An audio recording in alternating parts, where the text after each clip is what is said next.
Welcome back to my mini blog. আজকে share করছি আমার ছোটো বোনুর বার্থডেটা আমরা কিভাবে সেলিব্রেট করেছিলাম। ও বার্থডে ছিল হচ্ছে 28 মে, আর অনেক দিন পরেই আমি এই ভিডিওটার ভয়েস ওভার দিচ্ছি। তো তোমরা কিন্তু অবশ্যই জানাবে আর পুরো ভিডিওটা কিন্তু দেখো।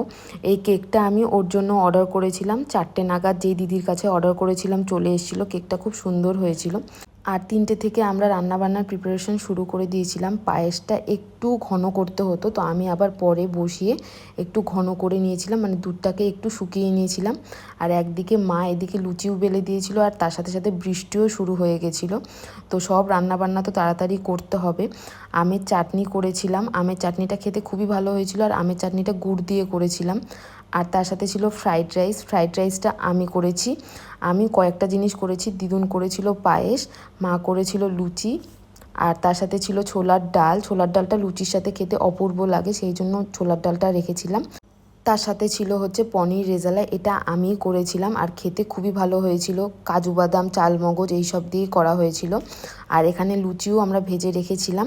আর এখানে দেখো কেকটা আমরা সুন্দর করে সাজিয়ে দিয়েছি। আর এবার প্লেটিংয়ের পালা, যেহেতু 8টার মধ্যে কেকটা কাটিং করবে, তাই জন্য আমরা তাড়াতাড়ি সব কিছু রান্নাবান্না সেরে সব কিছু সুন্দর করে সাজিয়ে দিয়েছিলাম। ফ্রাইড রাইস, লুচি, লেবু, পায়েস, তারপর ছোলার ডাল, পনির রেজালা, আর তার সাথে ছিল হচ্ছে কাঁচা গোল্লা। কাঁচা গোল্লা মানে কাঁচা আমের গোল্লা, আর হচ্ছে সরপুরিয়া আর চাটনি।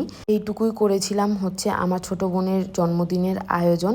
আর এবার দেখো আমার ছোটো বোন বসে গেছে ও কেক কাটিং করতে। ও খুবই লাজুক, ও এমনি সময় খুব শয়তানি করে, কিন্তু কেউ যদি ওর ভিডিও করে বা ফটো তোলে তখনই ও লজ্জা পেয়ে যায়। আর এখানে দিদুন ওকে আশীর্বাদ করছিল। আর সেদিন তো এত বৃষ্টি হচ্ছিল বলার মতো না, বিকেলবেলাটা যেন অতিরিক্ত বৃষ্টি হয়েছিল। আর ও সত্যি কথা বলতে খুব নিরামিষ খেতে ভালোবাসে। ও অ্যাকচুয়ালি আমিষ খায় না, মাছ, মাংস, ডিম কোনোটাই খায় না।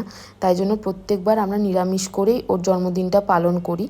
তার সাথে সাথে মাও আশীর্বাদ করেছিল। আর এখানে আমি আর মেজো বোনও আসেনি, যেহেতু আমরা রান্নাবান্না করে সব কাজ করে মানে টায়ার্ড হয়ে গেছিলাম। আর এখানে আমার ছোটো বোনও কেক কাটিং করছে।